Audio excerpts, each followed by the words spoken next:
My wife texted, "I told your boss about your mental health issues today. You're welcome. Now you'll get accommodations." I never had mental health issues. When HR called me in for a meeting, I had recorded evidence of her making it all up. I 32 male work as a senior project manager for a high-stakes architectural firm in Chicago. My wife has always been what some might call proactive, but lately that trait has curdled into a suffocating need for control. I didn't see the warning signs until it was too late. I thought the tension in our marriage was just the usual stress of 5 years together. I was wrong. It was a calculated campaign. The morning started with a vibration on my nightstand. I was already at the office, deep into a structural review, when I glanced at my phone. A text from my wife read, "I told your boss about your mental health issues today. You're welcome. Now you'll get accommodations. Don't be mad. I'm just looking out for us." I froze. My pulse hammered against my collarbone. I have no history of mental health issues. No diagnosis, no therapy sessions, no medication. I'm the guy who stays late to ensure the load-bearing calculations are perfect. My reputation is built on being the most stable, reliable person in the room. 10 minutes later, my boss's assistant tapped on my glass door. "The director and HR need to see you in conference room B. Now." As I walked down the hallway, my phone buzzed again. Another text from my wife. "If they ask, tell them about the panic attacks you've been having at night. I already described them to your boss in detail. If you contradict me, it'll look like you're in denial, and they'll fire you for being a liability. Just play along and take the paid leave. We need the vacation." I realized then that this was a mistake. It was a trap. She wanted me home, or perhaps she wanted me dependent, or maybe she just wanted the caregiver status in our social circle. I stepped into the conference room. My boss looked uncomfortable. The HR representative had a thick folder open. "We received a very concerning, very detailed email from your wife this morning." The HR rep started. "She provided a timeline of your breakdowns and expressed fear that your instability is affecting your work on the downtown skyscraper project. She even mentioned you've been hallucinating deadlines." My boss sighed. "I can't have someone in a psychotic state overseeing a $100 million site, son. We're going to have to pull you from the project and put you on mandatory medical leave. We might even have to look at long-term disability if what she says is true." They were talking to me like I was made of glass. My wife had painted a picture of a man on the brink of a violent collapse. "I understand how this looks," I said, my voice steady, though my blood was boiling. "But before we move forward with any accommodations, I think you should see why my wife is sending these emails." I pulled out my phone and placed it on the table. For the last 3 months, our home security system hadn't just been recording video. I had upgraded the internal hubs to include high-fidelity audio because I had noticed missing documents and strange discrepancies in our bank accounts. I had caught her on tape 3 nights ago, sitting at her laptop, whispering to her mother on the phone. I hit play. The recording was crystal clear. "No, Mom, he's fine." My wife's voice rang out through the speakers. "But if I get him labeled as mentally unfit, the firm will put him on paid leave. He'll be stuck at home where I can keep an eye on him. And if I ever decide to file for divorce, I'll have a documented history of his instability to ensure I get the house and the maximum alimony. I'm sending the email to his boss tomorrow. I've been practicing my worried wife voice all week." The room went silent. The HR rep's jaw literally dropped. My boss looked from the phone to me.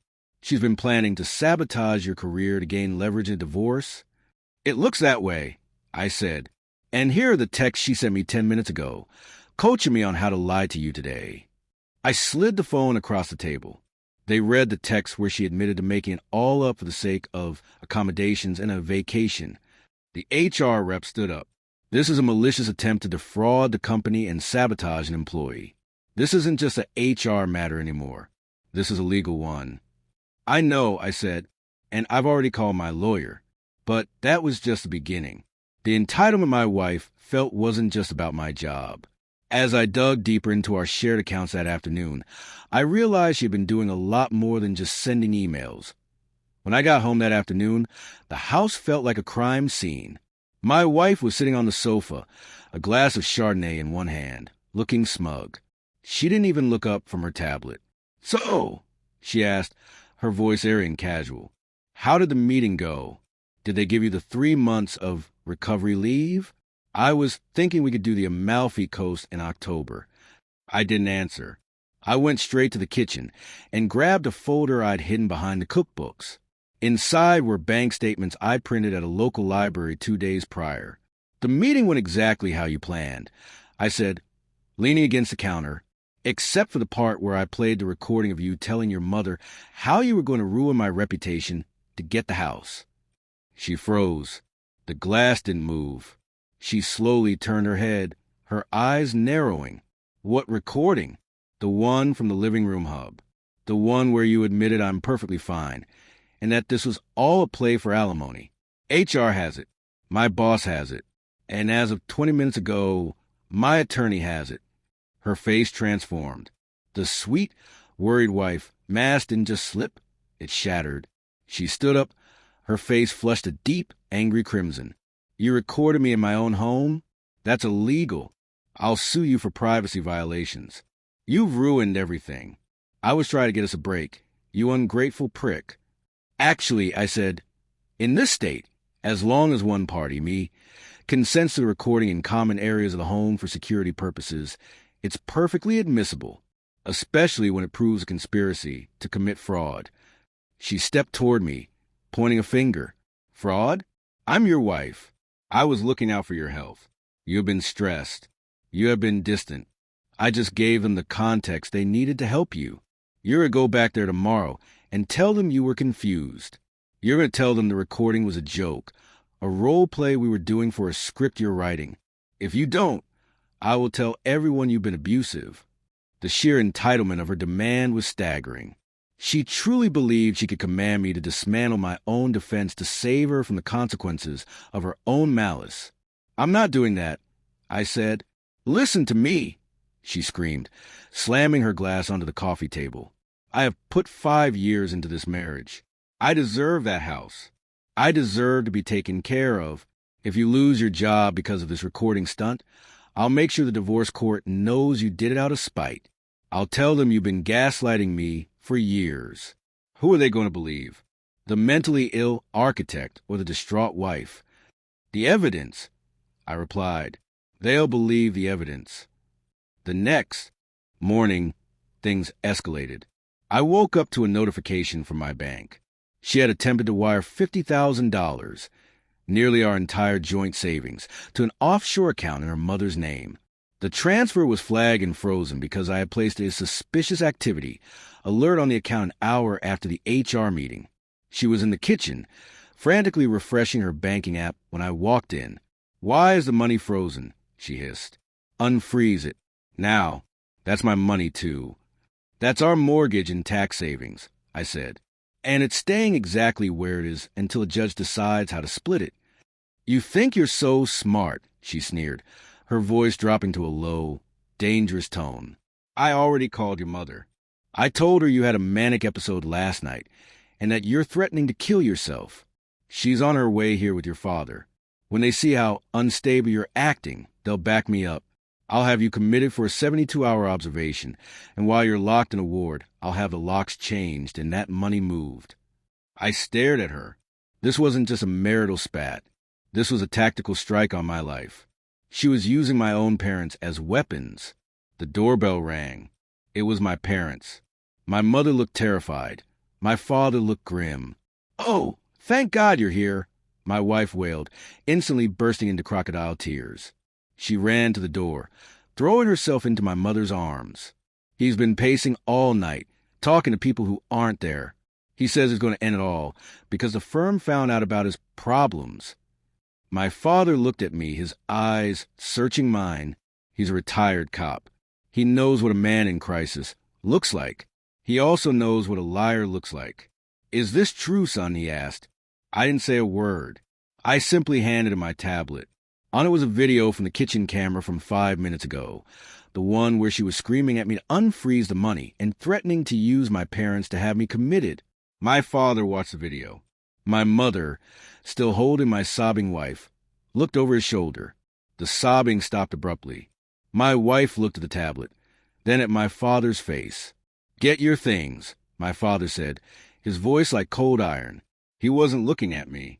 He was looking at her. "Get out of this house before I call the precinct, and have you hauled away for filing a false police report and elder abuse." "You can't kick me out," she yelled, pushing away from my mother. "This is my house. I'm on the deed." "Actually," I said, "the deed is in a trust owned by my family's estate. You're a tenant at will, and I've already filed for an emergency order of protection based on your threats to have me falsely committed." She looked at the three of us, her eyes darting like a trapped animal. She wasn't sorry. She was just angry she'd been outplayed. "You'll regret this," she spat. "I'll take everything into discovery. I've been keeping a journal of your behavior for a year. It doesn't matter if it's true. It just matters what a lawyer can do with it." "Good luck with that," I said, "because while you were writing in your journal, I was documenting the $12,000 you gifted to your sister last year behind my back and the secret credit card you opened in my name." The following 2 weeks were a masterclass in entitlement. My wife didn't go quietly. She moved into her mother's guest house and began a scorched earth campaign. She blasted my social media, claiming I had weaponized my position to silence her concerns about my health. She even went as far as to call my firm's biggest client, try and convince him that the skyscraper project was structurally unsound because I had designed it during a delusional episode. She didn't realize I was 3 steps ahead. Every call she made, every false claim she posted, was being logged by my legal team. The confrontation came during the mandatory temporary hearing for the order of protection and the initial divorce filing. She showed up at the courthouse looking like the picture of a grieving widow, all black lace and dabbing at her eyes with a handkerchief. Her lawyer, a high-priced shark who clearly hadn't been told the full truth, started the session with a fiery speech about spousal abuse through digital surveillance. "Your Honor," her lawyer stated, "my client was merely a concerned wife. Her husband has created a panopticon of a home, recording her every breath to gaslight her into thinking she's the one with the problem. He's using his technical savvy to manufacture a narrative of fraud to avoid his financial obligations." My wife nodded solemnly, producing a small, leather-bound notebook. "This is my journal, Your Honor," she said, her voice trembling. "It details a year of his erratic behavior. The nights he stayed up talking to ghosts in the blueprints. The way he'd scream at me if I suggested he see a doctor." The judge looked at the journal, then at me. "Mr. Protagonist, this is a serious allegation. Do you have a response?" I stood up. I didn't look at her. "I do, Your Honor.